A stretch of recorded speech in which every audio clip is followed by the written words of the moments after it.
Hello friends, नमस्कार and welcome to समाधान। I hope साथियों आप सब अच्छे होंगे और स्टडी भी आपकी अच्छे से चल रही होगी। लेकिन इसी बीच यहाँ पे जो बिहार एसएससी का फॉर्म एडिट किया जा रहा है और ख़ास करके सभी अभ्यर्थी ध्यान देंगे। यहाँ पे जो अभ्यर्थी सोच रहे होंगे कि हमारा कोई मिस्टेक नहीं था फॉर्म में, तो हमें कोई ज़रूरत नहीं है फॉर्म अपडेट करने का, तो यहाँ पे आप गलती कर देंगे। क्योंकि यहाँ पे सभी को, चाहे आपका गलती है या नहीं है, अगर गलती है तब सुधार करेंगे और साथ में डॉक्यूमेंट्स अपलोड करेंगे। अगर गलती नहीं भी है तो भी आपको यहाँ पे डॉक्यूमेंट्स अपलोड करना है। आइए यहाँ पे क्लिक करते हैं और एक कैंडिडेट का हम यहाँ पे पूरे तरीके से दिखाते हैं कैसे आपको अपडेट करना है। क्योंकि ये अंतिम चांस है आपके पास। अगर इसके बाद आप गलती करते हैं तो हो सकता है कि आपका फॉर्म रिजेक्ट हो जाए या आगे चल के आपको बहुत बड़ा प्रॉब्लम फेस करना पड़े। तो यहाँ पे गलती नहीं करेंगे, आपके पास काफ़ी समय है, 18 फरवरी तक कर सकते हैं। इसलिए वीडियो को अच्छे से समझ लीजिए। कोई क्वेरी हो तो आप लोग कमेंट करके पूछ लीजिएगा। चलिए यहाँ पे मैं बताता हूँ। क्लिक कर दिया है मैंने यहाँ पे। जैसे क्लिक करेंगे तो यहाँ पे अगला इंटरफेस ओपन होकर आएगा। यहाँ पे आपको क्लिक हियर टू लॉगिन का ऑप्शन आ जाएगा। उसके बाद से अगर आप यूजर आईडी पासवर्ड भूल गए हैं तो यहाँ से फॉरगेट कर सकते हैं, ये ऑप्शन है। और यहाँ पे चलिए हम लोग क्लिक हियर टू लॉगिन पे करते हैं और एक कैंडिडेट का करके दिखाते हैं आपको। अब यहाँ पे जैसे आएंगे तो यहाँ पे आपसे मांगा जाएगा रजिस्ट्रेशन नंबर और पासवर्ड जो फॉर्म भरते समय मिला होगा आपको।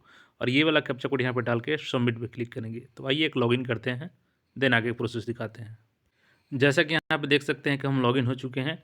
और यहाँ पे आप लॉगिन होने के बाद यहाँ पे 3 ऑप्शन मिलते हैं आपका। एक पर्सनल डिटेल का, दूसरा आपका एजुकेशनल डिटेल का और तीसरा अपलोड डॉक्यूमेंट्स का। तो यहाँ पे आइए नीचे हम लोग स्क्रॉल करते हैं और आपको आगे की प्रक्रिया दिखाते हैं। अब जैसे नीचे हम लोग स्क्रॉल करते हैं तो यहाँ पे आपको ऑप्शन मिल जाएगा, ये देख सकते हैं click here to preview and edit your details. तो अगर आपको इसमें कोई सुधार करना होगा, जैसे इसमें आपका नेम हो सकता है, फादर नेम हो सकता है, डेट ऑफ बर्थ हो सकता है, आपका यहाँ पे जो एनसीएल सर्टिफिकेट है नहीं लगाए हैं तो उसको भी लगा सकते हैं। और यहाँ पे कैटेगरी जो है आपका चेंज नहीं होगा। कैटेगरी चेंज हो सकता है यहाँ पे आपका, लेकिन जो आपका जेंडर है वो चेंज नहीं कर सकते हैं। तो जो भी चीज़ें हैं आइए यहाँ पर हम लोग देखते लेते हैं कैसे आपको चेंज करना है। अगर आपको चेंज करना है तो इस पर क्लिक करना होगा, click here to preview edit पे। अगर नहीं करना, ये पेज में सारा चीज़ सही है तो सिंपली नीचे आना है और यहाँ पे आपको नेक्स्ट पे कर देना है, जो कि मैं दिखाऊंगा। और नहीं तो आपको एडिट कर सकते हैं, यहाँ पे एड्रेस भी चेंज कर सकते हैं। अब अगर आप इस पेज में अपने सही डिटेल्स को पाते हैं, सभी डिटेल्स सही है, तो सिंपली यहाँ पे है क्लिक हियर टू सेव और नेक्स्ट। तो इस पर क्लिक कर देना है यहाँ पे कैप्चा कोड क्लिक करके, और आप अगले पेज पे चल जाएंगे एजुकेशनल क्वालिफिकेशन में। लेकिन अगर आपको एडिट करना है तो जो मैंने पहला ऑप्शन दिखाया है उस पर क्लिक करना है। तो आइए कैसे करेंगे वो भी दिखा देते हैं। जैसे कि अगर आपको पहले वाले यानी पर्सनल डिटेल्स में आपको एडिट करना है तो इस पर क्लिक करना है। तो आइए मैं इस पर क्लिक करता हूँ और कैसे एडिट करना है ये दिखा देते हैं आपको। अब जैसे कि देख सकते हैं हमने जैसे क्लिक हियर टू एडिट पे किया है तो यहाँ पे आपका ऑप्शन आ जाएगा।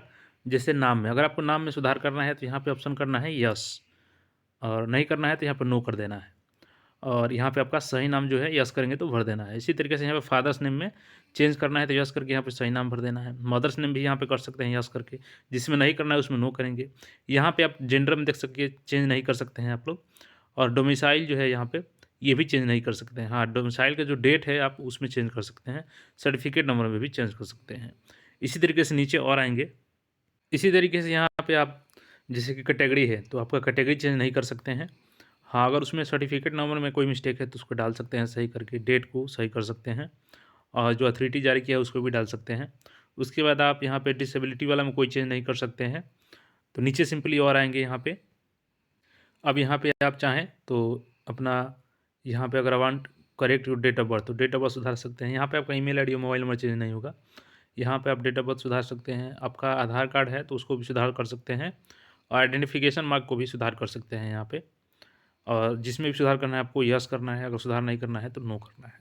और नीचे आएंगे सिंपली यहाँ पे आपको एड्रेस में किसी प्रकार के चेंज करना है तो आप लोग चेंज कर लीजिएगा, वो भी हो जाएगा। उसके बाद यहाँ पे सबमिट कर देना है। जैसे सबमिट करेंगे तो आपको एजुकेशनल डिटेल्स वाला ऑप्शन आ जाएगा। अगर इन सब में आपको चेंज नहीं करना है तो मैंने पहला स्टेप जो बताया, सिंपली आपको नीचे आना है और सीधे सेव एंड नेक्स्ट पे कर देना है। तो आइए अगला स्टेप में हम लोग जाते हैं और वहाँ से करके दिखाते हैं। अब यहाँ पे भी सिंपली देख सकते हैं कि आप एजुकेशनल क्वालिफिकेशन में चाहे सब्जेक्ट का नाम हो, बोर्ड का नाम हो, यहाँ पे नंबर हो, सर्टिफिकेट नंबर हो, सारा चीज़ चेंज कर सकते हैं। या आप नीचे स्किल वाला में भी चेंज कर सकते हैं। अगर चेंज नहीं करना है तो आपको नीचे सेव एंड नेक्स्ट पे कर देना है, जो है उसको एक्सेप्ट करके टर्म्स एंड कंडीशन को, और नेक्स्ट पेज पे आ जाएंगे डॉक्यूमेंट्स अपलोड पे। अगर चेंज करना है तो यहाँ पे प्रीव्यू एंड एडिट पे करेंगे। तो चलिए मैं यहाँ पे भी प्रीव्यू एंड एडिट करके ऑप्शन दिखा देता हूँ। अब आपने अगर यहाँ पे एजुकेशनल क्वालिफिकेशन में चेंजेस कर लिया है तो सिंपली यहाँ पे सबमिट पे क्लिक करना है। तो आइए सबमिट करते हैं। चेंज करने के बाद जैसे ही सबमिट पे क्लिक करेंगे तो यहाँ पे आपको आएगा इसको एक्सेप्ट करने का, एक्सेप्ट करके सेव नेक्स्ट पे करेंगे। तो आइए इसको नेक्स्ट करते हैं। अब देख सकते हैं यहाँ पे आ गया है सर्टिफिकेट अपलोड करने का ऑप्शन। तो यहाँ पे सबसे पहले आपको 10th का मार्कशीट अपलोड कर देना है। साइज़ क्या होना चाहिए फाइल का, तो आपका 50 KB से 1 MB के बीच में मैक्सिमम हो सकता है और ये साइज़ का फाइल आपका PDF होना चाहिए। और एक बात ध्यान रखेंगे, आपको ओरिजिनल से स्कैन करना है, यानी आप ब्लैक एंड वाइट या जेरॉक्स पेपर से नहीं कर सकते हैं। कलर में आपको यहाँ पे अपलोड करना है, नहीं तो कोई फ़ायदा नहीं होगा आपको अपलोड करने से। तो यहाँ पे देखा आपने कि मार्कशीट हो गया 10th का सर्टिफिकेट डाल देंगे। उसके बाद से यहाँ पर 12th का मार्कशीट हो गया और 12th का सर्टिफिकेट। अब एक चीज़ यहाँ पे ध्यान देने की बात है कि किसी के पास यहाँ पर 12th का हो सकता है कि मार्कशीट अभी वो सर्टिफिकेट नहीं हो। उस कंडीशन में आपको यहाँ पे प्रोविजनल तो होगा ना, तो आपको सिंपली यहाँ पे प्रोविजनल अपलोड कर देना है। अब ये कोई नहीं बोल सकता है कि प्रोविजनल नहीं होगा मेरे पास, तो सिंपली यहाँ पे आपको प्रोविजनल अपलोड करना है। अगर जिनका ओरिजिनल सर्टिफिकेट नहीं है तो यहाँ पे प्रोविजनल अपलोड कर देना है, ठीक है। यहाँ पे upload valid ID proof, valid ID proof में आपका यहाँ पे आधार कार्ड हो गया, पैन कार्ड हो गया, वोटर लिस्ट हो गया, जो भी लेकिन आप फॉर्म में डाले हैं वही डालना है, ठीक है। ये हो गया। उसके बाद यहाँ पर अपलोड बिहार डोमिसाइल सर्टिफिकेट, तो यहाँ पे आपका डोमिसाइल सर्टिफिकेट बिहार का वही डालना है जो नंबर आप डाले हैं सर्टिफिकेट फॉर्म भरते समय। उसके बाद यहाँ पर नॉन क्रीमी डालना है, चूँकि इनका OBC कैटेगरी है तो इनका नॉन क्रीमी यहाँ पे आपका हो सकता है कि EWS हो, SC ST हो, तो उसके अनुसार आप यहाँ पे अपलोड करेंगे। उसके बाद upload computer certificate PDF size में ये भी करना है। तो जो आपका ADCA या DCA जो भी सर्टिफिकेट है या BTech जो भी है आपका, यहाँ पे उसको डाल देंगे PDF साइज़ में। उसका सर्टिफिकेट होना चाहिए, ना कि मार्कशीट। उसके बाद यहाँ पे upload typing certificate in Hindi, तो यहाँ पे डाल देंगे, और इंग्लिश, इनका चूँकि दोनों है तो यहाँ पे दोनों डाल देंगे।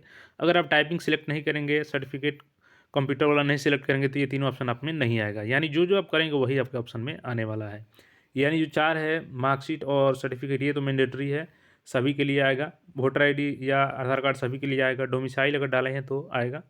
ये जो जो आप ऑप्शन डालेंगे उसको आएगा, यहाँ पे सभी को अपलोड कर देना है। चलिए मैं यहाँ पे अपलोड करता हूँ इनका और आगे की प्रक्रिया को दिखाता हूँ।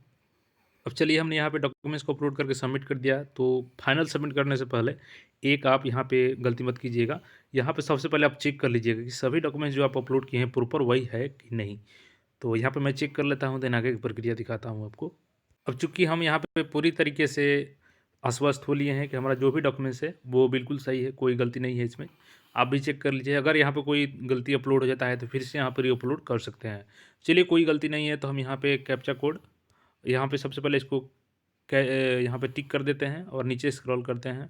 अब हमने यहाँ पे इसको क्लिक कर लिया है डिक्लेरेशन, और इसको फाइनल सबमिट करेंगे। एक बार आप चेक करके अगर दोबारा अपलोड करना चाहें तो कर सकते हैं। तो चलिए हम यहाँ पर फाइनल सबमिट करते हैं। अब यहाँ पे देख सकते हैं दिखा रहा है note your application has been submitted successfully for BSSC, और ये एडवर्टाइजमेंट नंबर। यहाँ पे आपको एप्लीकेशन प्रिंट कर लेना है, आपका प्रिंट ओल्ड एप्लीकेशन भी कर लेना है यहाँ पे, और जो न्यू है इसको भी रख लेना है, और पेमेंट स्लिप भी रख लेना है। तीनों फ्यूचर रेफरेंस के लिए ज़रूरी होता है, और इसको प्रिंट करा के रख लीजिए अपने फाइल में। और बाकी कोई क्वेरी हो तो आप लोग कमेंट कीजिए, और मैंने सारा डाउट्स यहाँ पे आपका क्लियर कर ही दिया है। तो बिंदास होकर तैयारी कीजिए, एग्ज़ाम बहुत जल्द होगा इसका, और एक सिलेक्शन लीजिए। यही शुभकामनाएं हैं आप सबके लिए। मिलते हैं फिर नए अपडेट में। चैनल को नए हैं तो सब्सक्राइब करके जुड़ जाइए। धन्यवाद।